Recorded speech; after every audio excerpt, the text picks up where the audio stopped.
Aujourd'hui, nous allons parler des rechutes en tant que bipolaire. Qu'est-ce qu'une rechute et suis-je responsable de ces rechutes? Est-ce la norme de rechuter? Nous terminerons particulièrement sur les facteurs de rechute. Hello et bienvenue sur Parole de bipolaire, le lieu d'échange autour de la bipolarité. Moi, c'est Clément, je suis le fondateur de Upstage et on aide les bipolaires à trouver un accompagnement idéal. Et moi, c'est Julien, je suis coach spécialisé dans l'accompagnement des bipolaires et des proches de bipolaires. Et donc aujourd'hui, on va vous parler des rechutes en tant que bipolaire, qui est un sujet que je pense on a tous vécu ou qu'on vivra probablement tous une fois si on est un minimum honnête. Et du coup, Julien, pour entrer dans le vif du sujet, comment est-ce que toi tu définirais ce que c'est qu'une rechute? Alors, du coup, personnellement, pour moi, une rechute, c'est finalement quand on sort de cet espace dans lequel on est dans l'intervalle de stabilité. Et justement, quand on va au-delà de ces limites qu'on aura définies soi-même, ça va dépendre de chacune des personnes bipolaires et ça va être vraiment la sortie de cet intervalle Ouais, de tout à fait. stabilité. Ouais, c'est ça. Et bah, c'est ça. De toute façon, quand on dit bipolaire, on dit toujours deux phases. On pense toujours au haut et au bas, mais il y a quand même la phase au milieu où on est plutôt stable. Et donc, bah oui, quand on va trop haut ou trop bas, ça peut être considéré comme une rechute. Et à ton avis, c'est un peu la norme, justement, de faire des rechutes? Comment est-ce que tu vois les choses? Mais du coup, comme c'est vraiment une maladie qui est chronique et qu'on aura à vie, pour moi, on ne peut pas vivre sa bipolarité sans avoir un minimum de rechute, surtout au début, quand on est diagnostiqué.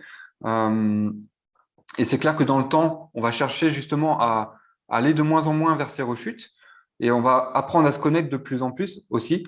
Et du coup, dans le temps, au final, les rechutes seront moins importantes et moins fréquentes en fonction aussi de comment on gère son traitement, comment il gérer son traitement donc, avec son psychiatre et comment on gère son hygiène de vie au quotidien. Ouais. Ouais, exactement. Enfin, en fait, les rechutes, ça fait partie de la maladie du bipolaire. Et le tout étant en fait de pas qu'elle soit trop significative.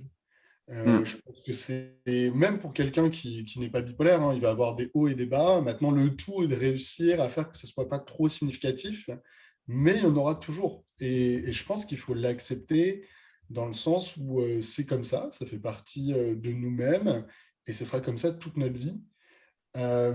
C'est vrai qu'il y a une vraie question qui se pose et que moi je me suis déjà posée, c'est un peu la culpabilité.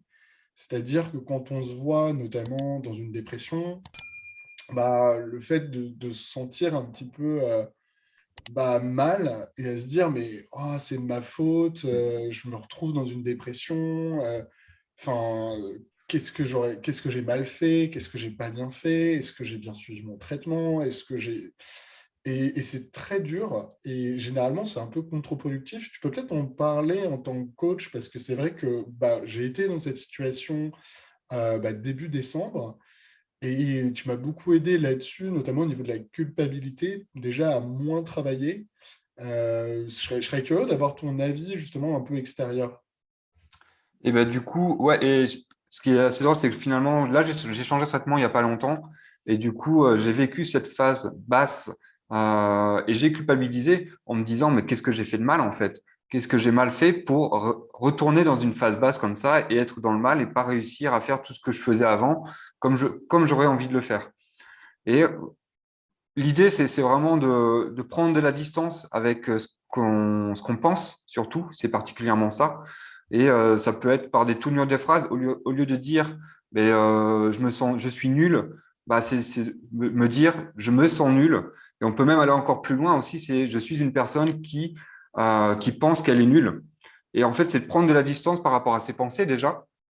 Et après, ce qui est intéressant, c'est de remettre sa santé au premier plan aussi et se dire, bah, en fait, ma maladie, c'est une maladie qui est chronique, qui est à vie, et forcément, j'aurai des phases qui vont être différentes tout au long de ma vie. Et dans chacune des phases, je dois adapter ce que je fais au quotidien. Euh, et quand on parle dans une dépression, c'est notamment en faire moins, prendre plus soin de soi et aller dans ce sens et continuer dans ce sens jusqu'à temps que ça remonte tranquillement parce que la dépression, elle part pas comme ça du jour au lendemain. Et après, ça serait d'établir des stratégies de prévention pour éviter que justement ces phases elles soient trop intenses finalement. Alors, pour conclure, aujourd'hui, on a parlé des rechutes en tant que bipolaire. Donc, qu'est-ce que c'est qu'une rechute? Une rechute, bah, c'est le fait d'aller soit dans une phase dépressive ou soit dans une phase maniaque. Et c'est quelque chose qui est en fait la norme. C'est quelque chose à accepter en tant que bipolaire. On va passer par des rechutes, même s'il y en a qui touchent du bois, mais c'est le cas de la plupart des bipolaires. Et pour autant, c'est important de ne pas culpabiliser et de réussir à en fait trouver des solutions pour rapidement éviter que cette rechute soit significativement néfaste pour nous. Donc qu'elle ne dure pas trop longtemps et qu'elle ne dure pas dans le temps. Et il y a beaucoup justement de facteurs et on va en venir dans la vidéo suivante. Je vous souhaite une très belle journée et je vous remercie. N'hésitez pas à liker la vidéo si vous l'avez appréciée. Une bonne journée, au revoir. Salut, ciao!